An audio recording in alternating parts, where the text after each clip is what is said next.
Everyone. बच्चों, आज मैं आपको एक कहानी सुनाने वाली हूँ। ये कहानी एक चिड़िया और एक कौवे की है। चिड़िया जो हर समय सबकी मदद करने के लिए तैयार रहती थी और कौवा जो बहुत ही सेल्फिश था, स्वार्थी था।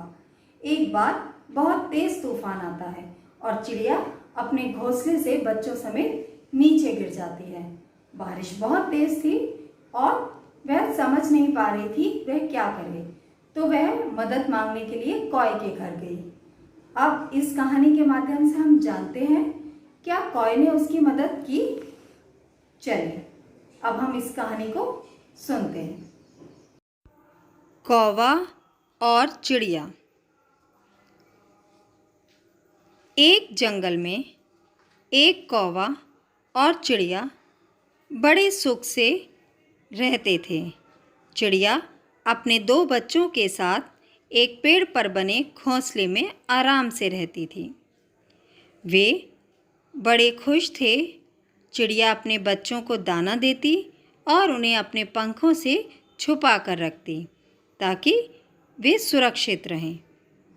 एक दिन अचानक मौसम बदला और तेज़ बारिश होने लगी। बारिश और हवा इतनी तेज़ थी कि चिड़िया और उसके बच्चे कांपने लगे। हवा ज़्यादा तेज़ होने पर चिड़िया का घोंसला पेड़ से नीचे ज़मीन पर गिर गया और चिड़िया और उसके बच्चे भी ज़मीन पर आ गिरे। बारिश के पानी में गीला हो जाने के कारण वे तीनों ठंड से कांप रहे थे। तभी चिड़िया को ख्याल आया कि पास ही उसके मित्र कौवे का घर है। वो अपने दोनों बच्चों के साथ अपने मित्र कौवे के घर पहुंची और उसके दरवाजे के बाहर खड़े होकर उसे आवाज़ लगाने लगी। चिड़िया ने कहा, जल्दी से दरवाज़ा खोलो, मैं और मेरे बच्चे ठंड से कांप रहे हैं। कौवे ने चिड़िया की आवाज़ सुनी और उसे कहा कि वह अभी दरवाज़ा नहीं खोल सकता क्योंकि उसके बच्चे अभी सोए हैं। यदि उसने दरवाज़ा खोला तो तेज़ हवा के कारण उसके बच्चे उठ जाएंगे और उनकी नींद खराब हो जाएगी। चिड़िया वापस लौट गई। कौवे ने उनकी मदद नहीं की।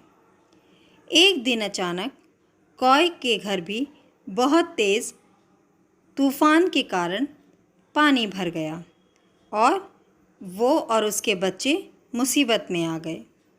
कौवा चिड़िया के घर पहुंचा और उससे मदद मांगी। चिड़िया ने तुरंत घर का दरवाज़ा खोला और कौवे को उसके बच्चों के साथ घर के अंदर बुला लिया। कौवा अपने पंखों में दोनों बच्चों को छुपाकर उन्हें गर्मी देने लगा ताकि उनकी जान बच सके।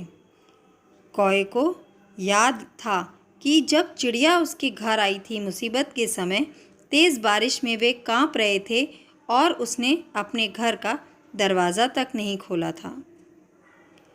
कौवे को अफसोस हो रहा था कि उसने ऐसा क्यों किया। तभी उसने चिड़िया से माफ़ी मांगी और उससे कहा कि उसने जो व्यवहार उस दिन उसके साथ किया वह गलत था, उसे ऐसा नहीं करना चाहिए था। चिड़िया ने कौवे से कहा कि ऐसा कोई नहीं है जो एक दूसरे के लिए मदद के लिए ना बना हो। हमें सदैव सबकी मदद करनी चाहिए। पर कोई बात नहीं, तुम्हें तुम्हारी गलती का एहसास हुआ, इतना ही काफ़ी है। हमें सदैव सबकी मदद करनी चाहिए, चाहे वह किसी भी परिस्थिति में हो। हर संभव प्रयास करना चाहिए कि कोई आपके पास मदद के लिए आया है तो उसकी मदद अवश्य की जाए। तो बच्चों, इस कहानी से हमने सीखा कि हमें मुसीबत के समय हमेशा अपने सहयोगियों का साथ देना चाहिए, चाहे वे हमारी कभी मदद कर पाएँ या ना कर पाएँ। बिना ये सोचे कि उसने हमारी मदद नहीं की या वह हमारी मदद नहीं करता, हमें उसकी मदद नहीं करनी चाहिए। ऐसा नहीं होना चाहिए। हमें निस्वार्थ भाव से सबकी सहायता करनी चाहिए। इस कहानी में कौए ने चिड़िया की मदद मुसीबत के समय नहीं की, जबकि वह ठंड से कांप रही थी। किंतु चिड़िया ने ऐसा नहीं किया। उसने कौए की मदद मुसीबत के समय की, जब वह ठंड से अपने बच्चों के साथ कांप रहा था। उसे अपने घर में शरण दी और बिना ये सोचे कि जब उसकी मदद उसने नहीं की तो वह क्यों करे, उसने कौए की मदद की। तो बच्चों, हमें भी ऐसा ही करना चाहिए। सदैव एक दूसरे की मदद के लिए तत्पर रहना चाहिए। धन्यवाद।